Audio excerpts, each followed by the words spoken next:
Hello everyone, and welcome back for installment 3 of Famous, Infamous, and Obscure. And today we're kind of delving into the obscure, but also infamous, with a band that's very popular, but not a lot is known about their history by a large majority of their fans, and the group I'm talking about is Fleetwood Mac. Now, when I say Fleetwood Mac, everyone automatically thinks this album. They think Lindsey Buckingham, Stevie Nicks, the turmoil that was going on with this album, everyone cheating on each other, whatnot. Yeah, pop rock.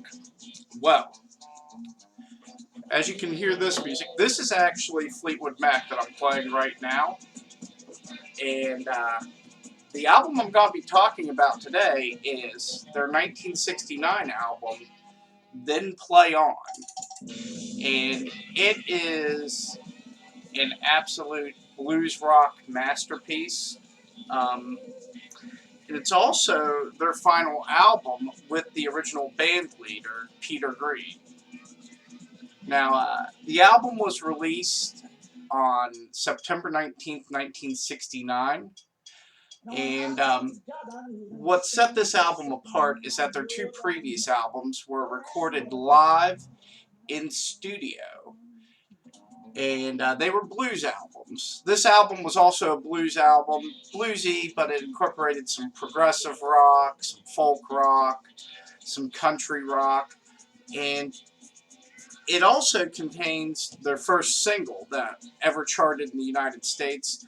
Ended up making number 55 on the Billboard Top 100 and put Fleetwood Mac on the map in the United States. And that single is actually the song that's playing right now. It's titled Oh Well.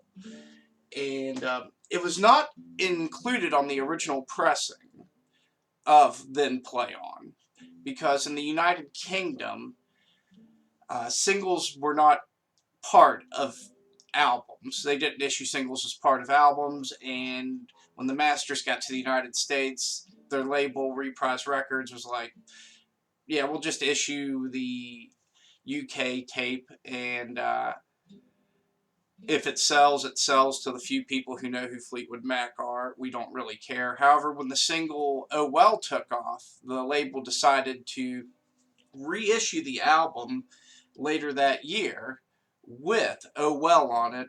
They dropped the songs You Say and My Dreams. And that is actually the copy that I have. And it's one of the few albums that you'll find that a reissue is actually the more sought-after copy than the first press. And this one is the repress that includes Oh Well. Something else interesting is that this album was originally intended to be an orchestral choral concept album of the life of Jesus. And this is where things kind of fall into the infamous category. Peter Green had become a huge advocate of taking LSD, really big into acid. And during his times of indulging in LSD, he saw Jesus and became a born-again Christian, to the point that he started wearing crosses and stuff. However, he did not stop taking LSD. And that's where things get kind of bad. Or actually, they get really bad. Not kind of. They would record another single for the album titled The Green Manalishi with the Two-Pronged Crown. And that song was inspired by an LSD trip that he had taken shortly after completing recording of the album, where he saw a green dog barking at him from the afterlife. And he was assigned to be the caretaker of the dog. And for him, the dog represented money and the devil. And he had to fight and struggle to get back into his body while he was in this trip. So he literally thought he was dead. he was in hell, and this dog, was his assignment to take care of for the rest of eternity. Really crazy stuff. For some reason, the band decides to tour to support the album, and during a show in Germany in the spring of 1970, the band gets invited to this massive party at this commune. They have a giant mansion, tons of money. It's essentially a cult. And while there, Peter takes a massive dose of LSD, and this just pushes him past the breaking point to where Peter's gone. Peter's never coming back. Peter hears voices. Peter sees things that aren't there. Clearly, you can't continue as a band with a leader who has went, I don't like to say went off the deep end, but he went off the deep end. Peter ain't Peter anymore. And unfortunately, Peter would never be Peter again. He is my second favorite guitarist next to King Crimson's Robert Fripp, who did not do drugs. And he's still touring, even has his own guitar school. So yeah, drugs are bad. And unfortunately, Peter Green is what they call an acid casualty. He ended up being diagnosed with schizophrenia, and was in and out of mental hospitals during the early through mid-70s. Eventually kind of got himself back together and tried to launch a solo career. However, with the diagnosis of schizophrenia, and up until his death, he said he still heard voices and saw things that weren't there. It's difficult to have any sort of career, I would imagine. And you know, we like to romanticize mental illness, especially in artists. There's nothing to romanticize with mental illness. And, you know, mental illness claimed the career of one of the guitar greats. I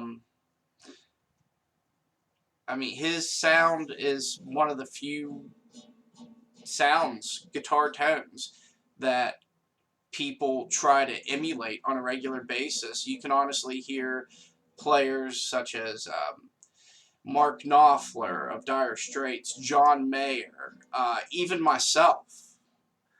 I try to model my tone after Peter Green. I use him as a blueprint. And, you know,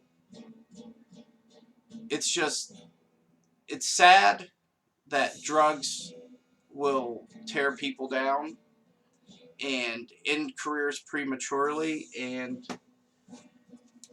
this right here is the magnum opus of Peter Green's musical career. 2 years into his career as Fleetwood Mac's leader, their third album, Then Play On. Check it out. If you want a copy, we got one here at Roundabout Records. And it is the desirable copy, like I said, that has "Oh Well" on it. So shoot me a message if you're interested. Definitely give it a listen. Other than that, I'll see you all June 11th at the Day's End for the Summer Vendor Fair, and throughout the summer in events with Sun Moon Apparel. So, peace out, everyone. I'll see you around.